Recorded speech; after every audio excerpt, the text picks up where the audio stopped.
थप्पड़, चटाक चटाक। दरवाजा खुलते ही अजय ने अपनी पत्नी रमा के गालों पर दो जोरदार थप्पड़ मारे। अचानक पड़े थप्पड़ से रमा जमीन पर गिर गई। यह देखकर पास खड़ी रमा की 2 साल की बेटी उसे पकड़कर रोने लगी। रमा ने गालों पर हाथ रखते हुए कहा, अजय ऐसा क्या किया मैंने? फिर अजय ने दांत पीसते हुए गुस्से में कहा, रमा तुम्हें मैंने मना किया था ना कि तुम पार्टी में किसी के सामने भी अपना मुंह नहीं खोलोगी, किसी से भी बात नहीं करोगी। जाहिल गवार कहीं की, जरा भी शर्म नहीं आती तुम्हें। अचानक पड़े थप्पड़ से रमा सकपका गई थी। उसकी आंखों में आंसू आ गए। उसे समझ नहीं आ रहा था कि आखिर गलती क्या हुई। रोते हुए कांपती आवाज में उसने दोबारा कहा, मैंने ऐसा किया ही क्या? अजय ने गुस्से में तमतमाते हुए कहा, अच्छा किया क्या?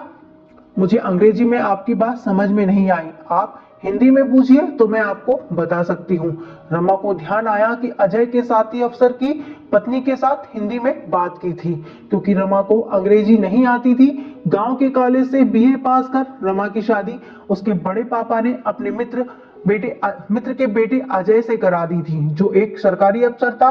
रमा के पिता एक किसान थे और माँ एक गृहिणी। रमा अपने माता पिता की इकलौती संतान थी। अजय के घर वाले भी मोटे दहेज के लालच में आकर शादी के लिए तैयार हो गए थे। रंग रूप और गुण से बहुत सुंदर रमा व्यवहारिक और सामाजिक स्त्री थी। इसके विपरीत अजय व्यवहारहीन और अहंकारी व्यक्तित्व का पुरुष था। उसको अपने पद प्रतिष्ठा का इतना अभिमान था कि उसके आगे वह किसी को भी कुछ नहीं समझता था, खासकर अपनी पत्नी रमा को तो वो अपने पैरों की जूती समझता था। उसके लिए पत्नी का मतलब सिर्फ उसकी शारीरिक जरूरतों को पूरा करना और घर में दबाकर रखना। 3 साल की शादी में ऐसा कोई दिन नहीं था जब अजय ने रमा को उसकी पढ़ाई और नौकरी पेशा ना होने का तंज न कसा हो और उसके साथ हिंसा ना की हो। बात बात पर रमा को थप्पड़ मारना तो उसके लिए आम बात थी। रोज रोज की मारपीट से रमा परेशान हो गई थी, लेकिन आज उसने तय किया था कि वो चुप नहीं रहेगी। उसने खुद को संभालते हुए अपने आंखों से आंसू पोंछते हुए अजय से कहा कि हाँ, मुझे नहीं आती शर्म इस बात को स्वीकार करने में कि मुझे फर्राटेदार अंग्रेजी बोलना नहीं आता।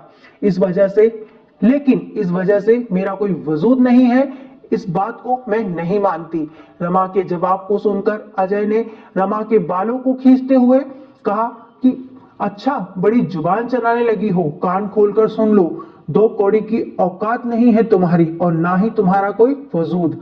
जिस दिन तुमने मुझे छोड़ दिया ना, उस दिन लोगों के घर में जा जाकर लोगों की नौकरानी बनकर लोगों के झूठे बर्तन धुलोगी और झाड़ू पोछा करोगी, तब जाकर मुश्किल से पेट भर पाओगी। लेकिन सम्मान और इज्जत को तो भूल ही जाओगी, क्योंकि तलाकशुदा स्त्रियों को कभी सम्मान नहीं मिलता, समझी? सिवाय तिरस्कार के कुछ नहीं मिलता। तुम मेरी पत्नी हो, एक सरकारी अफसर की पत्नी, इसलिए लोग तुम्हारी इज्जत करते हैं। 2 साल की बेटी को गोद में लेकर रमा ने कहा, ओह, तो मैं पिछले 3 साल से धोखे में थी कि तुम मुझसे प्यार करते हो और एक न एक दिन मेरे प्यार को समझोगे और मैं तुम्हें अपने प्यार में से एक दिन बदल दूंगी, क्योंकि पति पत्नी मिलकर एक दूसरे के पूरक बनते हैं। लेकिन मैं गलत थी, मुझे क्या पता था कि प्रतिस्पर्धा पति पत्नी में भी होती है। ठीक है अजय, मैं जा रही हूं हमेशा के लिए तुम्हारी जिंदगी से। तुम अपने स्टैंडर्ड की दूसरी पत्नी ले आना अपने लिए, मैं तलाक के पेपर भिजवा दूंगी। यह कहकर रमा अपने गांव अपने माता पिता के पास चली गई। विकट परिस्थितियों में भी रमा ने कभी हार नहीं मानी। समाज के ताने उलाहने सहती रही।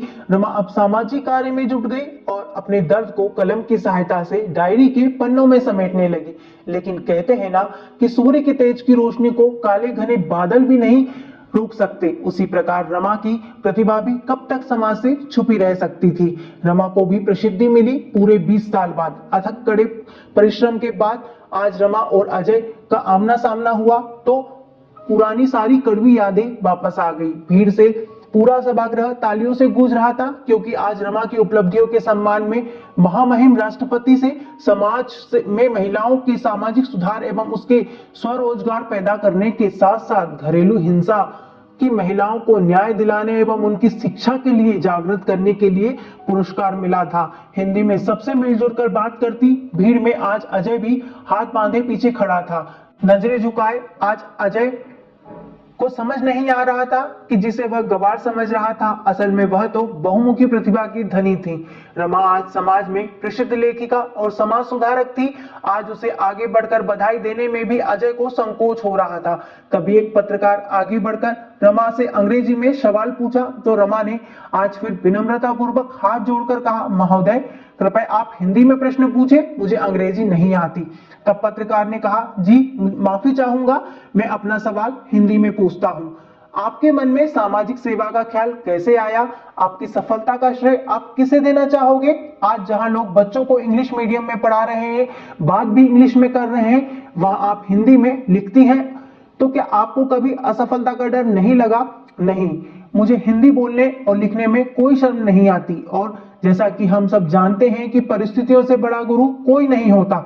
कठिन परिस्थितियां हमें मजबूत बनाती हैं। इसलिए आज मैं उस व्यक्ति का दिल से आभार व्यक्त करना चाहती हूं जिसने मुझे अपने जीवन व घर से मुक्त कर मेरे स्वाभिमान को जगाया। और व्यक्ति मेरे जीवन में के ऐसे गुरु हैं जिनके दिए हुए घावों ने मेरे अंदर दबे आत्मविश्वास और आत्मसम्मान को जीवन में नई दिशा और कुछ कर गुजरने का जुनून जगाया।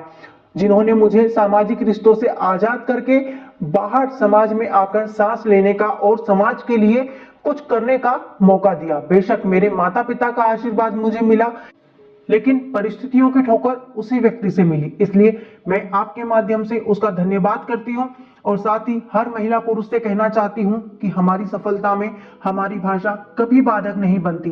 हिंदी तो हम सभी भारतवासियों के दिल की भाषा है। सफलता के लिए बस सच्ची लगन और जुनून की जरूरत होती है।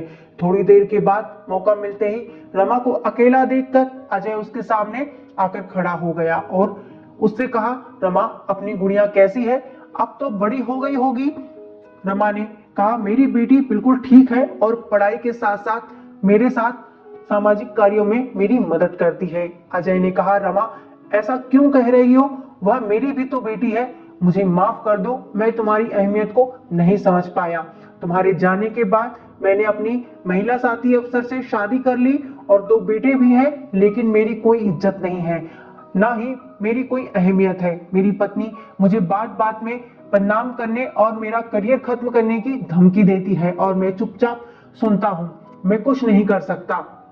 चुपचाप खड़ी रमा अजय की बातों को सुन रही थी। रमा ने आखिर में हाथ जोड़कर कहा, महोदय मैं असहाय लोगों की मदद करती हूँ, लेकिन आप तो सक्षम हैं, मैं आपकी कोई सहायता नहीं कर सकती। तभी रमा की बेटी वहां आ गई और वह बेटी के साथ चली गई।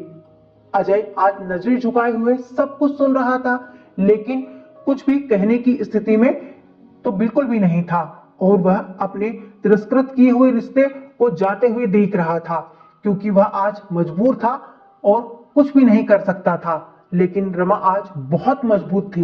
दोस्तों, आपको कहानी कैसी लगी कमेंट में जरूर बताइएगा और अगर कहानी अच्छी लगी तो लाइक शेयर एंड सब्सक्राइब जरूर कीजिएगा। जय हिंद, जय भारत। फिर मिलेंगे अगली कहानी के साथ दोस्तों। वंदे मातरम।